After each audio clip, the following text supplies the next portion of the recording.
இறையேசுவில் எனதருமை சகோதர சகோதரிகளே, இந்த 22வது அதிகாரமானது தூய்மையான காணிக்கையை கடவுளுக்கு செலுத்துதல்.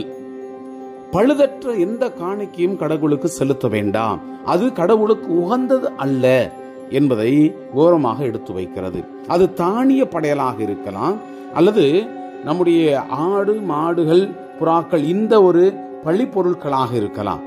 எதாக இருந்தாலும் ஆண்டவருக்கு தீட்டானதை செலுத்தக்கூடாது என்பதை விவரிக்கிறது. அது மட்டுமல்ல, குருக்கள் உண்ணக்கூடிய அந்த உணவை மற்றவர்கள் அதை உண்ணக்கூடாது.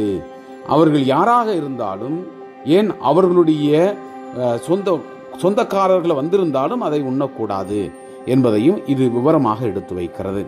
அதோடு இந்த பழுதற்ற ஆடு அல்லது மாடு, கை ஊனமானது கால் ஊனமானது, அதையெல்லாம் கடவுளுக்கு நீங்கள் படைக்கக்கூடாது என்று விவரமாக நமக்கு எடுத்து வைக்கிறது.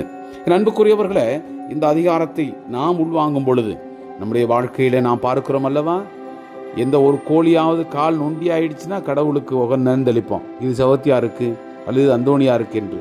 இல்லது ஆடு ஏதோ குறைபாடாக குலைக்க முடியாம இருந்துச்சுன்னா அதை கடவுளுக்கு நேர்ந்து விடுவோம். அப்படியாப்பட்ட ஒரு நிகழ்வைத்தான் இங்கு சுட்டி காட்டுகிறார்கள். பழுதற்ற எதையும் எனக்கு நேர்ந்து அளிக்காதே. எண்ணி பார்ப்போம். நல்ல எண்ணத்தை உள்வாங்கியவர்களாக இந்த அதிகாரத்திற்கு நாம் செவிமடுப்போம். ஆண்டவர் மோசேயிடம் கூறியது: இஸ்ரேல் மக்கள் எனக்கு நேர்ச்சியாக செலுத்தும் தூய பொருட்களால் ஆரோனும் அவன் பிள்ளைகளும் என் பெயரை இழிவுபடுத்தாதபடி எச்சரிக்கையாக இருக்க வேண்டும் என்று அவர்களிடம் கூறு. நானே ஆண்டவர். அவர்களிடம் நீ கூற வேண்டியது: உங்கள் வழிமரபினருள் எவனும் தீட்டுப்பட்டிருந்து இஸ்ரேல் மக்கள் நேர்ச்சியாக செலுத்தும் தூய பொருட்கள் அருகில் வந்தால் அவன் என் முன் இராதபடி அழிவான்.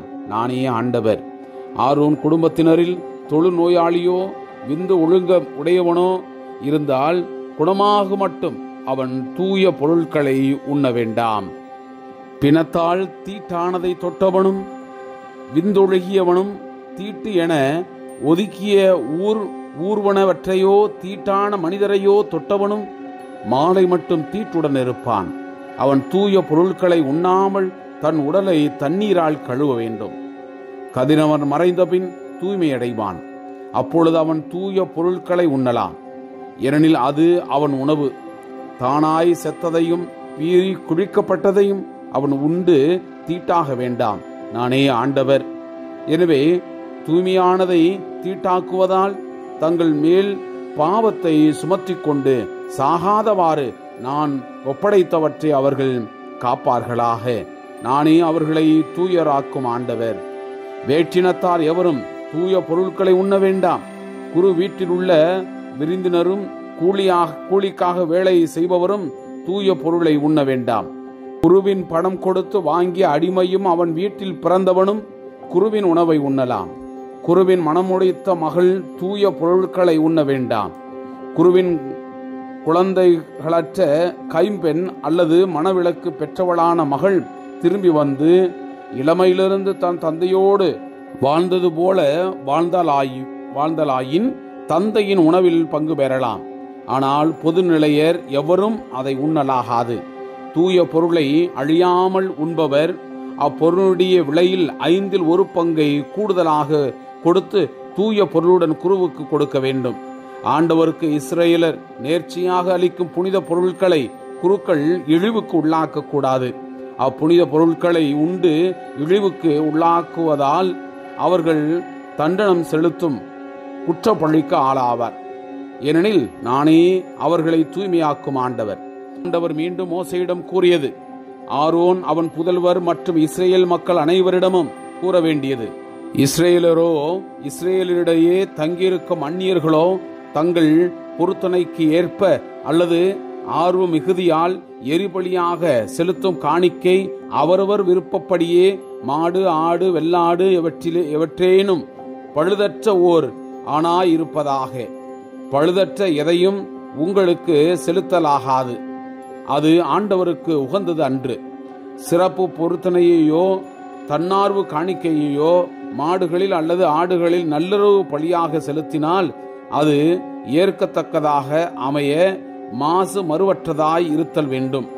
குருடு ஊனம் நெறிவு, கழிச்சல், நோய், சொறி, சிரங்கு முதலிய குறைபாடுள்ளவற்றை செலுத்தாமலும் அவற்றை ஆண்டவரின் பலிபீடத்தில் எரிபலியாக்காமலும் இருப்பீர்களாக.